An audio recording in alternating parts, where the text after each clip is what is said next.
Hello. We left the real face when we separated from our mother. We identified with the mirror image, and our ego develops based on the image, or what Lacan calls the other.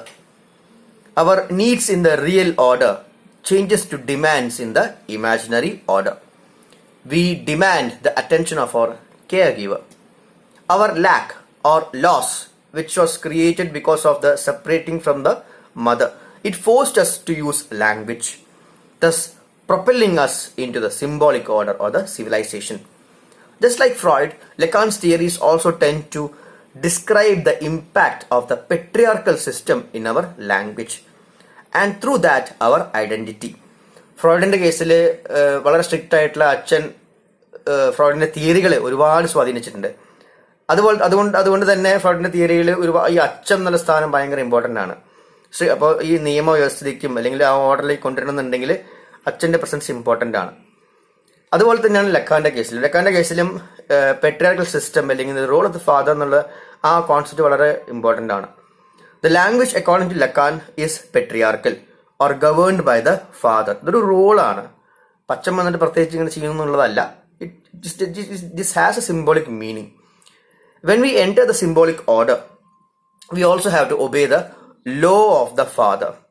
ഈ phrase വളരെ important ആണ്. ലക്കാന്റെ കേസിൽ ഈ symbolic ഓർഡറിനെ സൂചിപ്പിക്കാൻ വേണ്ടി ഉപയോഗിക്കുന്ന ഒരു phrase ആണ് ലോ ഓഫ് ദ ഫാദർ. ഇതാണ് ആ സിസ്റ്റത്തിനെ ഗവേൺ ചെയ്യുന്ന രീതി, നിയമം.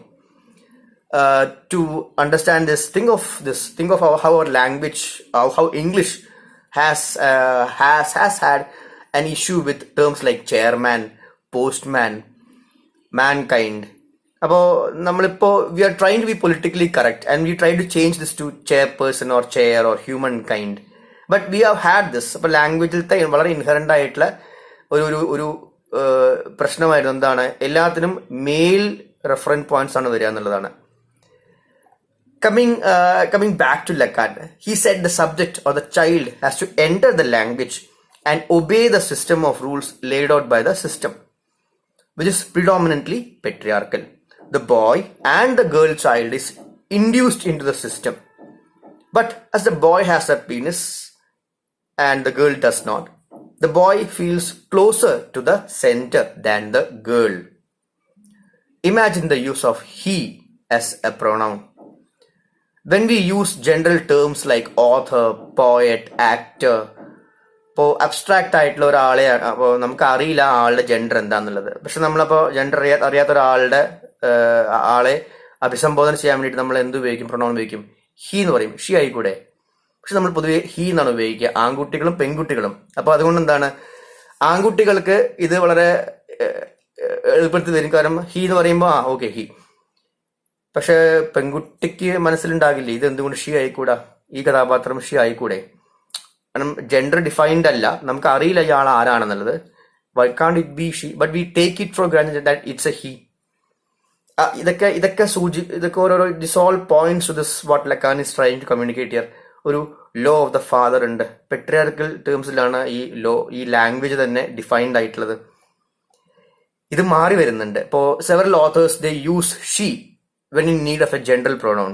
I have heard that Amartya Sen, when he writes, when he wants to refer to an abstract person, he uses she, her എന്നാണ് ഉപയോഗിക്കുക. അപ്പോൾ അബ്സ്ട്രാക്റ്റ് ആയിട്ടുള്ള ജെൻഡർ അറിയാത്ത ഒരാളാണ് എങ്കിൽ അമർത്യ സെൻ എന്ത് ഉപയോഗിക്കും? ഷീ എന്ന് ഉപയോഗിക്കും, അല്ലെങ്കിൽ ഹെർ എന്ന് പറയും. അല്ലെങ്കിൽ ഒരു എക്സാമ്പിൾ ആയിട്ട് പറയുന്നുണ്ടെങ്കിൽ he will use she. So there is a system in place in most homes. For example പറയാണ് കേട്ടോ, which is defined by the likes and dislikes of the most powerful person in the home. നമ്മുടെ വീട്ടിലുണ്ടാകുന്ന രീതികൾ, വീട്ടിലുണ്ടാകുന്ന ഓരോരോ ദൈനംദിന കാര്യങ്ങളൊക്കെ ഒന്ന് ആലോചിച്ചാൽ മനസ്സിലാവും. വീട്ടിലത്തെ ഏറ്റവും ശക്തനായിട്ടുള്ള അല്ലെങ്കിൽ ശക്തിയുള്ള ആളുടെ ഇഷ്ടങ്ങൾക്കും അനിഷ്ടങ്ങൾക്കും അനുസരിച്ചായിരിക്കും ആ വീട്ടിലെ കാര്യങ്ങൾ തീരുമാനിക്കപ്പെടുന്നത്. എല്ലാ വീട്ടിലാണ് തന്നെയാണ്. വീട്ടിലുണ്ടാക്കുന്ന ഭക്ഷണം മുതൽക്ക് വാങ്ങുന്ന സാധനങ്ങൾ, പേസ്റ്റ്, സോപ്പ്, ഓരോ ആചാരങ്ങളും. who is more dominant in your home, the likes and dislikes of the entire family is governed by that. So if you want to become a part of that family, you have to obey the law of the father. ഇതിപ്പോൾ അച്ഛൻ്റെ ആയിക്കോണമെന്നില്ല, ഇപ്പോൾ വേണമെങ്കിൽ അമ്മയുടെ ആകാം. ഇപ്പം നിങ്ങളുടെ family ഇപ്പോൾ അമ്മയ്ക്ക് കൂടുതൽ പവർ ഉണ്ടെങ്കിൽ അമ്മയുടെ ഇതിലായിരിക്കും വരുന്നുണ്ടാവും എല്ലാ കാര്യങ്ങളും. അപ്പോൾ ഇത് സിംബോളിക് ആയിട്ടുള്ള ഒരു ടേമാണ് ഈ നെയിം ഓഫ് ദ ഫാദർ എന്ന് പറയുന്നത്. ഇപ്പോൾ വായിക്കുന്ന പത്രം അല്ലെങ്കിൽ നമ്മൾ ഉപയോഗിക്കുന്ന കാര്യങ്ങളെല്ലാം ഇതെല്ലാം ഒരു പ്രത്യേക രീതിയിൽ ഇത് നിയന്ത്രിക്കപ്പെടുന്നുണ്ട്. അപ്പോൾ ഒരു കുഞ്ഞ് ജനിക്കുകയാണെന്നുണ്ടെങ്കിൽ ആ വീട്ടിൽ, അപ്പോൾ ഈ ഘടനയ്ക്ക് വിധേയമായിട്ട് വേണം ആ കുഞ്ഞിനും ജീവിക്കാൻ. ആ കുഞ്ഞിൻ്റെ ഭാഷ, ആ കുഞ്ഞിൻ്റെ ജീവിത രീതിയിലെല്ലാം it be governed by this system. A boy or a girl becomes a subject through this process. എല്ലാ വീട്ടിലും സംഭവിക്കുന്നതാണത്. ഇപ്പോൾ ഫോർ എക്സാമ്പിൾ പറയാം, now think of dining table. സിനിമയിൽ കാണിക്കാറില്ല ഡൈനിങ് ടേബിൾ. ഇപ്പോൾ വലിയ ഡൈനിങ് ടേബിൾ ആയിരിക്കും. അപ്പോൾ അതിൻ്റെ സെൻട്രൽ പൊസിഷൻ എന്ന് പറയുന്നത് അവിടുത്തെ പെട്രിയാർക്കായിരിക്കും. അപ്പോൾ തൊട്ടപ്പുറത്തും തൊട്ടിപ്പുറത്തും ആ പെട്രിയാർക്ക് അല്ലെങ്കിൽ അച്ഛൻ എന്നുള്ള ആ റോളിൽ ഉള്ള ആളുടെ ഏറ്റവും മൂത്ത സന്തതികളൊക്കെ ആയിരിക്കും തൊട്ടപ്പുറത്തിരിക്കുന്നുണ്ടാവുക. അപ്പോൾ the male head sits at one end and the family members who are or want his power and respect they sit on both his sides. This may be the eldest sons or sometimes the mother as well. So once the father passes away, that position is occupied by someone else who occupies the central position. There is always an urge to move close to the center or the phallus. PHALLUS. ലക്കാന്റെ ഭാഷയിൽ phallus എന്ന് പറഞ്ഞാൽ ഈ central position എന്നുള്ളതാണ്. And he defines it through this patriarchal term. Phallus means penis, but it is not just that somebody who holds a penis is the leader or is the center. അപ്പോൾ ഭാഷ തന്നെ നിയന്ത്രിക്കപ്പെടുന്നത് ഈ ഒരു patriarchal രീതിയിലായതുകൊണ്ട് phallus എന്ന് പറയുന്നു മാത്രമാണ്. അപ്പോൾ ലക്കാൻ says that boys have it easy because they have the tools which the girls don't. അതുകൊണ്ടാണ് ആൺകുട്ടികൾക്ക് ആ സിസ്റ്റത്തിലേക്ക് ഇടപഴകാനും ജോലി കിട്ടാനും പല പല കാര്യങ്ങളും മുമ്പോട്ട് പോകാനൊക്കെ എളുപ്പമാകുന്നത് അതുകൊണ്ടാണ്. കാരണം ഇത് ഡിസൈൻ ചെയ്തിരിക്കുന്നത് അങ്ങനെ തന്നെയാണ്. As we now know the tool danglers then designed the system in such a manner and wrote the scriptures to show as evidence that some center has given them this rule book. They then programmed those without the tools to obey through fear tactics and maybe psychological moves. Lacan also tells that once a person starts using a language, the subject assumes an identity or subjecthood given to it by the language. അപ്പോൾ ഒരു കുട്ടി ഒരു ഭാഷ ഉപയോഗിച്ച് തുടങ്ങുമ്പോൾ തന്നെ അതിനൊരു identity കിട്ടുകയാണ്, അതൊരു സബ്ജക്ട് ഹുഡിലേക്ക് കടക്കുകയാണ്. ഇതെന്ത് ഹുഡാണ് ഈ subject hood? Suppose you enter A class room and sit in one of the students chairs. അപ്പോൾ ടീച്ചറിന്റെ ടേബിളിലെ സ്ഥലത്തുണ്ട്, കുട്ടികളുടെ ചെയർസ് മുമ്പിലുണ്ട്. നിങ്ങൾ സ്റ്റുഡൻറ് ചെയർ പോയി ഇരുന്നു. അവിടെ പോയി ഇരുന്നതിന് ശേഷം അപ്പം തന്നെ എന്തായി? നിങ്ങൾ സ്റ്റുഡൻ്റായി അവിടെ ഒരു സബ്ജക്റ്റിലേക്ക് പൊസിഷനിലേക്ക് എൻ്റർ ചെയ്തു എന്നുള്ളതാണ്. So I enter the class and I take the class and you listen to it. തിരിച്ചല്ലല്ലോ, ഇപ്പൊ കുട്ടി ക്ലാസ് എടുക്കുന്നു, ടീച്ചർ കേൾക്കുന്നു എന്നുള്ളത് അത് റോൾ റിവേഴ്സലാണ്. പക്ഷെ സ്റ്റുഡന്റിന്റെ സീറ്റിൽ ഇരിക്കുന്നതോടുകൂടി എന്തായി? അവിടെ ഒരു സബ്ജക്ട് ഹുഡ് ഏറ്റെടുക്കുകയാണ്. I take the role of the teacher, I take subject of the I become the subject of the teacher. Teacher എന്നുള്ള ഒരു സബ്ജക്ട് ഹുഡിലേക്ക് ഞാൻ കയറുകയാണ്. വീട്ടിൽ വന്നിട്ട് ഞാൻ ഭയങ്കര ടീച്ചറാണെന്ന് പറഞ്ഞിട്ട് എൻ്റെ ഭാര്യ അടുത്ത് പറഞ്ഞാലോ മണ്ടക്കടി കിട്ടും, ഇത്രയേ ഉള്ളൂ. അപ്പോൾ ഓരോ സ്ഥലത്തും നമ്മൾ ഓരോ റോൾസ് പ്ലേ ചെയ്യുന്നുണ്ട്. Suppose I attend a training program, then I sit in the seat of a student and I listen to the lecture.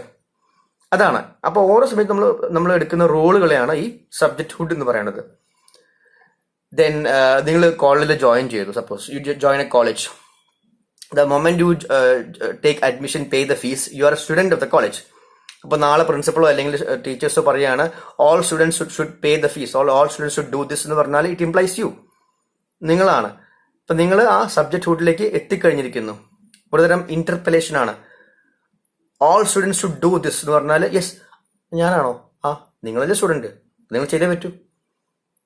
ഞാൻ സ്റ്റുഡന്റ് ഒന്നും അല്ലെന്ന് പറയാൻ പറ്റില്ല. കാരണം എന്താ? നിങ്ങൾ ഓൾറെഡി വിൽഫുള്ളി നിങ്ങൾ ഇവിടെ വിധേയരായി കഴിഞ്ഞു. You have become a student of the institution. ഇപ്പോൾ once you take the TC and you go out and then somebody calls you a student. What student? I am not a student. I was a student but not now. There's no relevance to it. Okay, then now ഇനി subject ഹുഡിനെ കുറിച്ച് പറയുമ്പോൾ വേറൊരു കാര്യം കൂടി, ഒരു important ആയിട്ടുള്ള കാര്യം കൂടി പറയാം.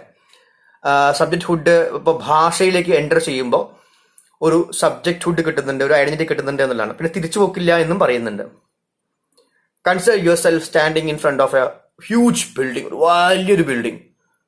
അപ്പോൾ നിങ്ങൾക്ക് നോക്കുമ്പോൾ നമ്മൾ വലിയ ബിൽഡിംഗ് കാണുന്നുണ്ട്. അപ്പോൾ അവിടെ താഴെ ഒരു വാതിലുണ്ട്. You see that there is a door, there is a opening there. Your mom is at the door. and she's asking you to enter. മോളെ വാ വാ വാ എന്ന് പറഞ്ഞ് വിളിക്കുന്നുണ്ട്. And then you enter through the door, and suddenly the door is shut. നീ തിരിച്ചു പോക്കില്ല. You cannot leave it. This is a permanent settlement. You cannot go back to where you were. Whatever you do is inside this huge building. You have become a subject in the system through language. അമ്മേ അച്ഛ അല്ലെങ്കിൽ കരഞ്ഞിട്ട് പാല് വാങ്ങി കുടിക്കുമ്പോഴൊക്കെ ഉള്ള ആ system വന്നതോടുകൂടി എന്തായി? You have become part of the system. You have assumed an identity. You have taken a subjecthood. Sir, can we enter other buildings? Or can we learn other languages? Yes, you can. But all of that will happen inside this huge building because you're already taken up a subjecthood. ഈ സബ്ജക്ട്ഹുഡ് മാറാം, പക്ഷെ പഴയ സിറ്റുവേഷനിലേക്ക് പോക്കില്ല, തിരിച്ചു പോക്കില്ല. You can only define yourself and others with reference to this building. I gave the example of a building to show how we get an identity through language. And once we get it, there is no going back to the completeness, or what we call the real stage. Now we are trying to get the completeness by connecting with the father, the phallus, or we are trying to reach the center or the reference point, which is which Lacan calls the big other or the law of the father. അപ്പോൾ അതിലേക്ക് എത്താൻ പറ്റുന്നുണ്ടോ? അതും പറ്റുന്നില്ല. അതൊരു ideal situation ആണ്. The difference between the law of the father and the real stage is that the real stage is connected with the mother, and the law of the father is connected with the father or the phallus or the center.